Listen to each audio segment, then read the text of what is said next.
Africa is rich in resources, culture, and history.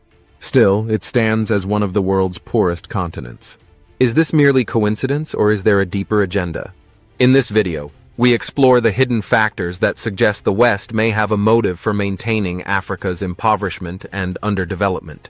We will discuss colonialism, economic control, propaganda, and political interference. Truths they hope to conceal from you.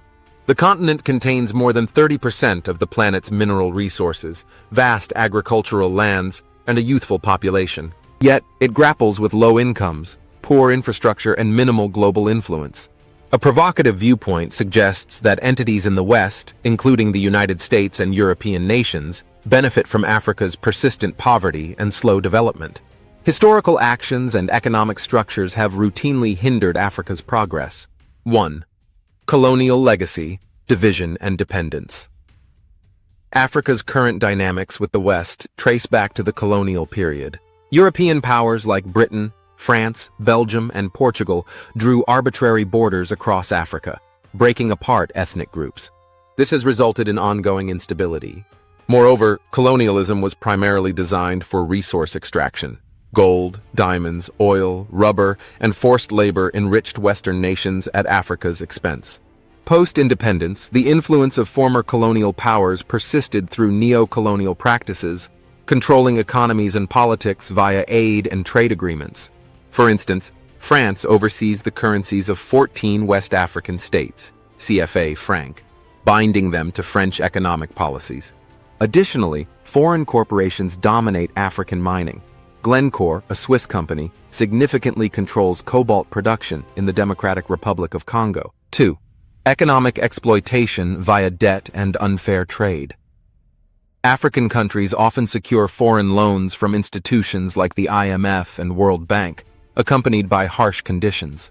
These structural adjustment programs, SAPs, in the late 20th century, forced nations to cut public spending on health, education, and subsidies, exacerbating poverty. For instance, Zambia faced pressure to privatize its copper mines, leading to foreign ownership and job losses. Commodities such as cocoa, coffee, and cotton are undervalued on global markets, while Western products are sold at higher prices. This imbalance reinforces Africa's dependency. 3. Resource curse, igniting conflict and corruption. Africa's abundant resources can become a burden through foreign exploitation and local corruption fueled by outside interests. In places like Angola and Nigeria, Western oil giants like Shell and Chevron earn vast profits, while local communities suffer poverty and environmental harm. Western nations have supported dictators who protect foreign investments. Notably, the CIA acknowledged its involvement in the 1961 assassination of Patrice Lumumba in Congo due to his nationalization plans. 4. Undermining African unity. The greatest threat to Western control over Africa arises from unity and self-determination. Leaders like Kwame Nkrumah of Ghana and Muammar Gaddafi of Libya advocated for a united Africa and sought independent financial structures. Nkrumah faced a coup believed to involve the CIA, while Gaddafi was killed in 2011, just after proposing a gold-backed currency to challenge US and Euro dominance. These leaders were vilified by the media not purely for authoritarianism, many worse dictators have been overlooked, but for jeopardizing the global economic system that thrives on a fragmented, weak Africa. 5. Controlling narratives and information. The West maintains a significant influence over global media, education, and scholarship.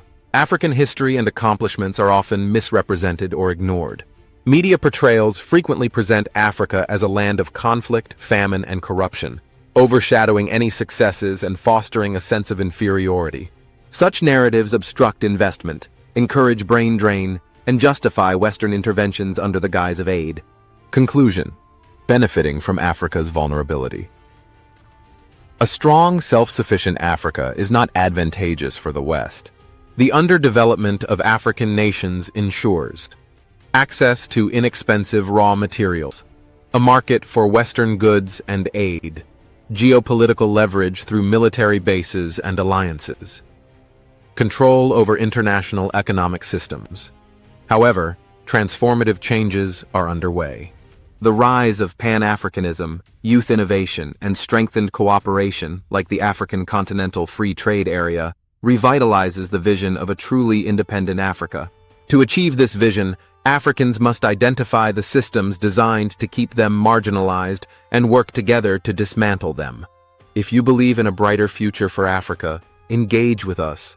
Like this video, subscribe to our channel, and share it with others who need this insight. What are your thoughts on whether the West keeps Africa impoverished? Join the conversation in the comments below.